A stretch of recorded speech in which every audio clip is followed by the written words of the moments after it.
Fin vendredi 12 novembre 2021 de la série d'ateliers de formation sur le nouveau guide des validations et de l'auto-évaluation du processus de l'initiative pour la transparence des industries extractives en RDC par les parties prenantes. Représentants de la société civile, des entreprises extractives, des institutions du pays et les experts du secrétariat technique de l'ITIE RDC étaient réunis à l'hôtel Sultani depuis le début de cette semaine après s'être imprégnés du contenu de ce document important que va utiliser le validateur du secrétariat international de l'ITIE à partir du 1er janvier 2022 prochain. Ils ont procédé à l'analyse des 13 mesures correctives découlant de la précédente validation. Question de se rendre compte des avancées réalisées par le pays. Le coordonnateur national de l'ITIE RDC, Jean-Jacques Kayembe, donne des précisions.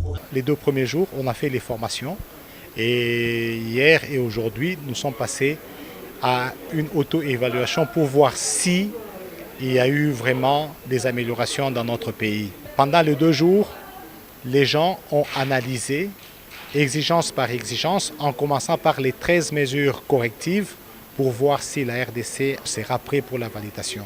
C'est vrai qu'il y a beaucoup d'améliorations, mais il reste encore quelque chose à faire. C'est pour ça que les recommandations issues de ces ateliers doivent être mises en œuvre pour permettre à ce qu'au mois de janvier, que nous soyons à l'aise quand nous allons recevoir le secrétariat international. Du côté des participants qui ont attribué une cote numérique à chacune des exigences en fonction des mesures correctives, la satisfaction est grande au regard de la qualité des échanges pendant tous ces jours. Leur seul souhait, c'est de voir la RDC obtenir les meilleures cotes lors de la prochaine validation à l'international. Depuis 2018, la RDC a fait des grands efforts. Et nous avons eu la chance d'avoir un nouveau coordonnateur qui s'est remis en cause en voulant mettre toutes les disponibilités pour qu'on puisse être validé. Malgré cette période de Covid qui a été très difficile pour la collecte des données, mais il y a eu plusieurs séances de travail, au fait, plusieurs opportunités de travail que nous avons pu saisir et je crois que si tout va bien, nous serons validés. J'ai beaucoup aimé parce qu'on a épinglé plusieurs points qui étaient très cruciaux et que peut-être on ne tenait pas trop compte. Et l'espérance, c'est qu'on puisse aller à la validation et que la RDC soit très bien cotée. Mais nous encourageons les parties prenantes, le gouvernement, la société civile, ainsi que les entités de l'État, vraiment de mettre beaucoup d'accent là-dessus afin qu'on puisse booster et que nous soyons toujours meilleurement cotés. Il s'est de noter que cette auto-évaluation basée sur les 13 mesures correctives va se poursuivre dans d'autres provinces du pays avec le soutien financier de Energy et seront suivies par d'autres activités en vue de s'assurer que la mise en œuvre des recommandations formulées permette que tout soit prêt d'ici fin décembre 2021. La validation est un processus par lequel le secrétariat international évalue tous les pays mettant en œuvre l'ITIE pour s'assurer que les exigences de la norme sont bien respectées. L'Agence nationale pour la promotion des investissements de la République démocratique du Congo et Dubaï FTI se sont engagés à promouvoir et à faciliter des investissements et la coopération au développement entre leurs communautés d'affaires dans l'intérêt mutuel de 2 parties et conformément aux lois et règlements de chaque pays respectif. Certains principes ont été adoptés afin de promouvoir le développement durable et de renforcer des liens économiques d'affaires entre la RDC et les Émirats arabes unis, notamment au niveau du secteur privé de 2 pays. Un accord entre la société EMAR et les ministères congolais de l'urbanisme et habitat et celui des affaires foncières a aussi été signé par le ministre sectoriel. La République démocratique du Congo est devenue un pays plus sûr et là où il faut investir. Les ministres d'État, ministres du Plan, exhortent à plus de rigueur dans l'agrément des projets aux avantages de code des investissements. Fruit d'un consensus réunissant 194 gouvernements à Copenhague en 2009, les Fonds verts pour le climat est un mécanisme financier de l'Organisation des Nations Unies rattaché à la Convention cadre des Nations Unies pour le changement climatique exclusivement dédié au financement des projets durables. Il s'impose comme le principal mécanisme financier multilatéral destiné à soutenir les mesures en faveur du climat dans les pays en développement. Le Fonds vert est ce mécanisme financier de la Convention cadre climat qui vise à aider les pays à faire ce saut qualitatif vers un développement moins carboné. et à développer plus de résilience face aux effets néfastes du changement climatique. C'est un fonds qui, dans sa capitalisation initiale, donc, a reçu 8 milliards de dollars. L'objectif était d'atteindre 10 milliards. Ce mécanisme prévoit une contribution ambitieuse à la réalisation des objectifs d'atténuation et d'adaptation de la communauté internationale dans le but de maintenir l'élévation moyenne de la température de la planète en dessous de 2 degrés Celsius. Nous prenons l'adaptation, il est question là-bas de renforcer les moyens de subsistance des communautés. Il est aussi question de renforcer un peu les questions de résilience en matière de l'eau, en matière de santé. Il est aussi question là-bas de construire des infrastructures qui puissent permettre à la communauté de se prémunir des risques climatiques. Mais il est aussi question de faire face aux écosystèmes, de protéger les écosystèmes et les services, l'ensemble des services que les écosystèmes aussi rendent aux communautés. Mais quand vous prenez le domaine de l'atténuation, là également, c'est d'aider les pays à monter des projets qui sont de nature à les permettre de réduire les émissions dans le domaine des énergies. Donc, tout ce qui est énergie propre, le Fonds vert intervient là-bas, ce qu'on appelle énergie renouvelable. Il y a également dans le domaine du transport propre. Le Fonds vert aussi intervient dans le domaine du transport. Le Fonds vert également intervient dans le domaine de la planification des villes. Et le dernier point qui concerne l'atténuation, c'est un peu la foresterie et la gestion durable des terres. Notons que ces fonds ont pour objectif de limiter ou de réduire les émissions de gaz à effet de serre dans les pays en développement et d'aider les communautés vulnérables à s'adapter aux impacts déjà ressentis des changements climatiques. Le changement climatique est de nos jours un fléau global avec des conséquences multisectorielles dans tous les pays du monde. En République démocratique du Congo, cette modification du cycle des saisons et des paramètres climatiques menace directement la production des aliments de base des habitants des zones rurales et par extension a des conséquences sur la sécurité alimentaire de toute la population congolaise. Environnementaliste, spécialiste de l'alimentation et de l'agriculture durable de George Mason University aux États-Unis, Bénédicte Mkwesso fait une analyse objective de la situation congolaise et nous partage ici son expertise à ce sujet. D'après la Banque mondiale, 80 millions d'habitants sont enregistrés en République démocratique du Congo. Et si on prend les statistiques selon FEOStat et la production agricole, et comparé à la population, c'est vraiment insignifiant. Très insignifiant. D'où on a l'impact, l'insécurité alimentaire en République démocratique du Congo. De fortes températures saisonnières moyennes affectent négativement le rendement de l'agriculture et constituent un défi pour la production alimentaire. Le changement climatique a aussi des impacts directs sur l'élevage. Il y contribue à la diminution de l'alimentation des animaux, ce qui limite la production des aliments d'origine animale. L'expert propose. L'agriculture durable, c'est-à-dire faire pratiquer l'agriculture et ne pas impacter négativement l'environnement. Ne pas impacter l'environnement. Comme on dit en anglais, c'est sustainable agriculture. L'élevage aussi. Je parle de l'élevage. Aujourd'hui, les gaz méthane, carbone dioxyde, exploité lors de l'élevage a un impact vraiment très négatif dans l'écosystème. Donc on peut trouver alternative. Par exemple, la production des insectes,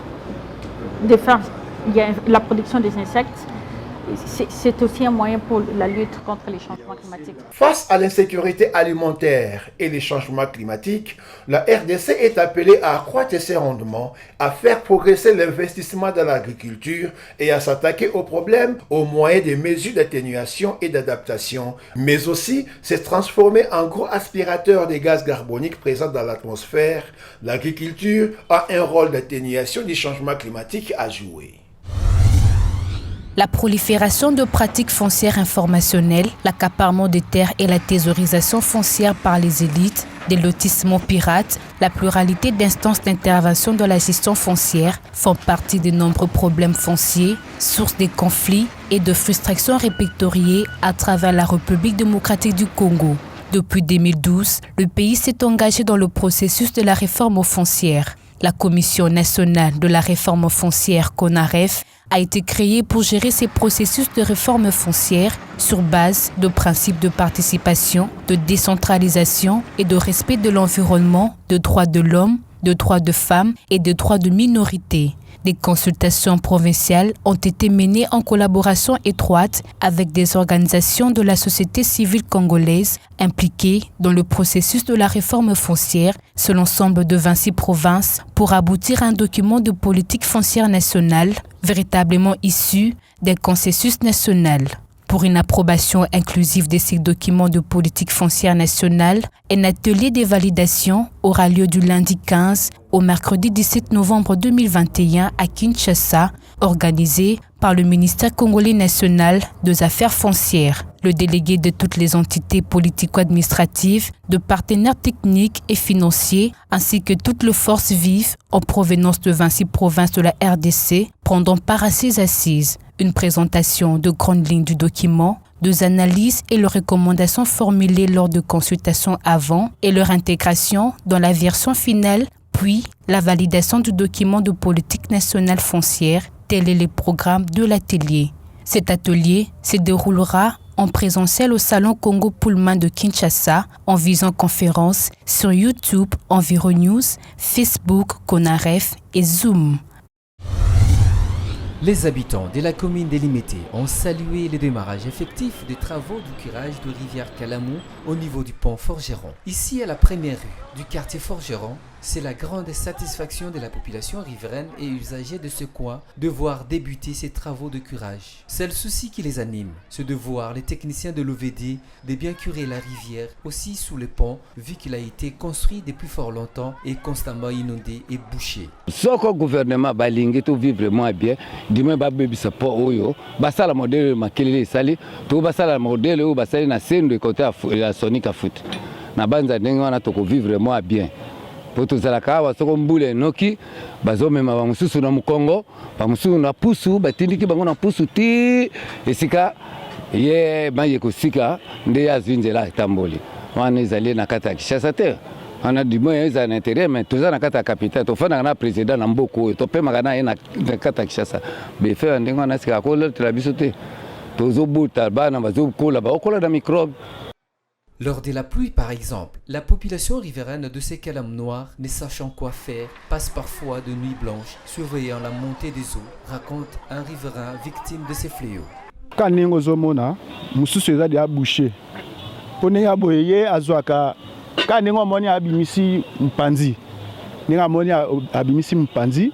To pas kota na ba sorti wana ya mai ya kota kuna te quand nous moni ba bendika bongo esili mona katikati wana abinda ngote donc place wana na kati wana nde il faut kaka basala effort pour balongola ba matiti ezaka pour ezaka sorti moko nde mai ebima wana. Le directeur provincial de l'Office de voirie et drainage, Alain Timbalanga, par sa ronde d'inspection, a signifié de ce que doit être immédiatement fait et ce qui se fera dans le prochain jour. Présentement, là, nous sommes d'abord en train de chercher à curer pour évacuer les eaux de pluie qui parfois inondent notre ville. Vous connaissez la situation de Kinshasa. Mais à la longue, probablement dans 2-3 ans, je crois que notre hiérarchie va nous donner les moyens parce qu'on a besoin de draglines. Toutes ces eaux ici vont au fleuve. Or, le fleuve devra être dragué. Ici, il y a un pont. Donc il faut qu'on ait quand même des outils qui peuvent nous permettre de passer sous le pont. Mais présentement, là, souffrez que nous travaillons tel que nous le faisons là. Mais d'ici 1 année, 2 ans, il y a l'autre approche qu'il y a en discussion avec nos autorités. Oui, je rassure la population que là où nous avons commencé, nous allons terminer. On ne peut pas commencer quand nous ne sommes pas sûrs de terminer. En tout cas, nous ne voulons plus avoir... Il y aura certainement des inondations, ça et là, mais par rapport à l'année passée, vous remarquerez quand même une différence. Parce qu'on s'y est quand même pris et nous attaquons le point d'étranglement. Et pour le passage sous route, le PCR, le passage sous route comme on a là, avec la hiérarchie, nous sommes en train de voir comment acquérir des outils appropriés à cela. Signalons que ces ponts enregistrent également des affaissements et nécessitent une réhabilitation. Après avoir été frappé par la mesure du ministère du Commerce de la République démocratique du Congo, la compagnie d'import et exportation IMESCO de JCRS a procédé à l'incinération de 3300 cartons, soit tout son stock de JCRS fabriqué à base de pommes. Il s'était avéré que ces jus à base de pommes étaient impropres à la consommation à cause des teneurs élevées à patulune, relevées dans un laboratoire de services de contrôle du marché commun pour l'Afrique orientale et australe. Au pays, c'est depuis le 1er novembre que la consommation de ces jus a été interdite sur toute l'étendue du territoire national. Nous sommes ici pour la destruction de JCRS de pommes parce que le fabricant nous a alerté depuis le 13 octobre pour dire qu'il y avait un lot de jus de pommes 100%, donc 1 litre fois 12 par carton, dans lequel il y avait une substance là de palatine. Il faut protéger la population. Voilà pourquoi nous avons bien voulu que dans la transparence, on puisse procéder à la destruction pour éviter que la population prenne les mauvais jus. L'entreprise rassure que les autres jus de la marque CRS se retrouvant sur les marchés congolais sont consommables. Elle promet que son service entend relever le problème autour de cette marque à base de pommes. En dehors de la République démocratique du Congo, les jus sont également vendus au Kenya, à Zambie, au Zimbabwe, en Ouganda, aux Seychelles et en île Maurice.